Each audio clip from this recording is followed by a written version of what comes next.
अथ सप्तदशोऽध्यायः। श्रद्धात्रयविभागयोगः। अर्जुन उवाच ये शास्त्रविधिमुत्सृज्य यजन्ते श्रद्धयान्विताः तेषां निष्ठा तु का कृष्ण सत्त्वमाहो रजस्तमः।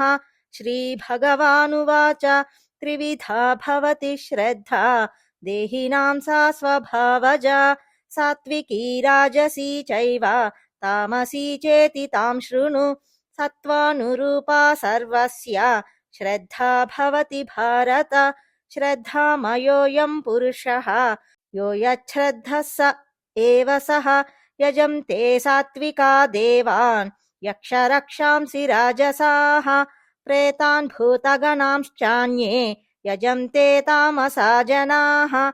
अशास्त्रविहितं घोरं तप्यन्ते ये तपो जनाः दम्भाहङ्कारसंयुक्ताः कामरागबलान्विताः कर्षयन्तः शरीरस्थं भूतग्राममचेतसः मां चैवान्तः शरीरस्थं तान् विद्यासुरनिश्चयान्।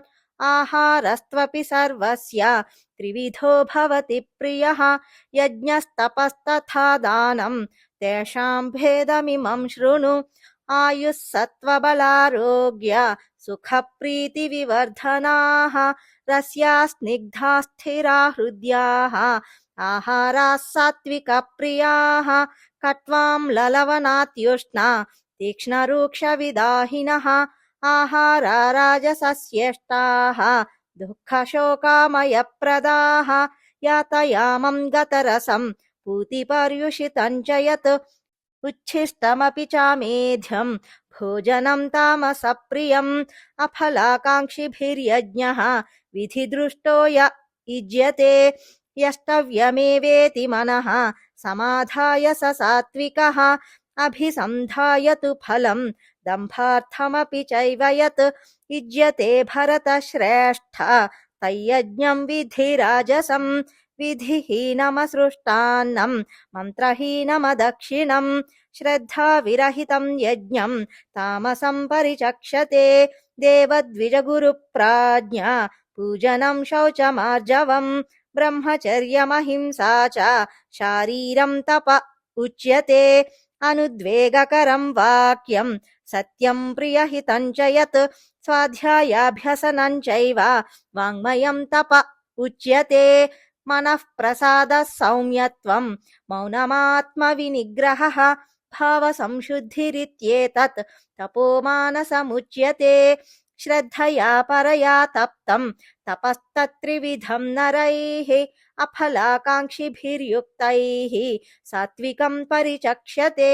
सत्कारमानपूजार्थं तपोदम्भेन चैव यत् क्रियते तदिह प्रोक्तं राजसञ्चलमध्रुवम्। मूढग्राहेणात्मनो यत् पीडया क्रियते तपः परस्योत्सादनार्थं वा तत्तामसमुदाहृतम्।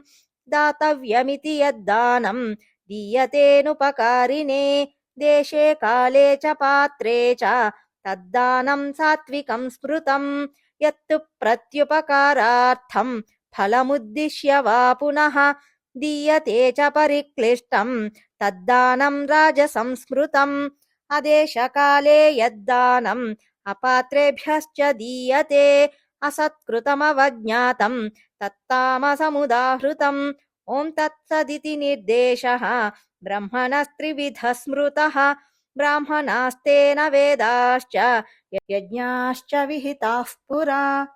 तस्मादोमित्युदाहृत्य यज्ञदानतपः क्रियाः प्रवर्तन्ते विधानोक्ताः सततं ब्रह्मवादिनां। तदित्यनभिसन्धाय फलं यज्ञतपः क्रियाः दानक्रियाश्च विविधाः क्रियन्ते मोक्षकाङ्क्षिभिः। सद्भावे साधुभावे च सदित्येतत् प्रयुज्यते प्रशस्ते कर्मणि तथा सच्छब्दः पार्थयुज्यते। यज्ञे तपसि दाने च स्थितिः सदिति चोच्यते कर्म चैव तदर्थीयं सदित्येवाभिधीयते। अश्रद्धया हुतं दत्तं तपस्तप्तं कृतं च यत् असदित्युच्यते पार्थ न च तत्प्रेत्य नो इह। ॐ तत्सदिति श्रीमद्भगवद्गीतासु उपनिषत्सु ब्रह्मविद्यायां योगशास्त्रे श्रीकृष्णार्जुनसंवादे श्रद्धात्रयविभागयोगो नाम सप्तदशोऽध्यायः। सर्वधर्मान् परित्यज्य मामेकं शरणं व्रज अहं त्वा सर्वपापेभ्यः मोक्षयिष्यामि मा शुचः।